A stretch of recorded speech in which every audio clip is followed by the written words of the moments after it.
చాలా మంది హైదరాబాద్లో మామూలుగా లేరు. సో ఆయన డైలాగ్ వాడుకున్నారు, అది సమస్య కాదు. కాకపోతే తాత అందులో ఉండాలి, మెయిన్ తాత అందులో ఉంటే హ్యాపీ నేను. సో సగం ఇవి ఇడ్చిండ్రు, అది నాకు నచ్చలేదు. ఫుల్ సాంగ్ ఇడ్చిండు అనుకో, అందులో తాత కనపడితే హ్యాపీ. ఇప్పుడు ఆయన డైలాగ్ తీసుకున్నప్పుడు ఆయన గిట్ట పెట్టాలి సినిమాలో కంపల్సరీ. మరి ఆయన కనపడకపోకుండా పరిస్థితి ఏంది? కనపడకపోతే ఇంకా వాడుకున్నారని ఆయనకు న్యాయం చేయాలి. వాడుకున్నారు, ఇప్పుడు కనపడలేదు అంటే. సో ఆయన కనపడకపోయినా అనుకో ఆయనకు న్యాయం చేయాలి. ఆయన డైలాగ్ తీసుకున్నారు కదా వీళ్ళు, ఇప్పుడు ఆయనకి ఏదైనా న్యాయం చేయాలి.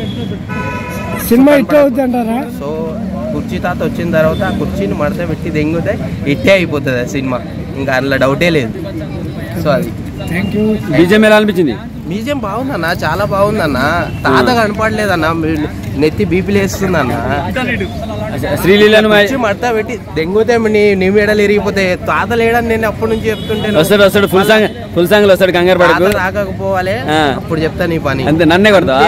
నిన్నే కొడతా మళ్ళా. శ్రీలీలను సాంగ్ బాగుందన్న, తాత గురించే బాగుంది సాంగ్, అసలు వేరే వాళ్ళ గురించి కాదు. డాన్స్ అయితే చాలా బాగా చేసిర్రు వాళ్ళు, హీరో గారు చాలా బాగా చేసిర్రు. కాకపోతే కుర్చీ తాత రాలేదు, రాలేదు కాబట్టి నాకు బాధ ఉంది.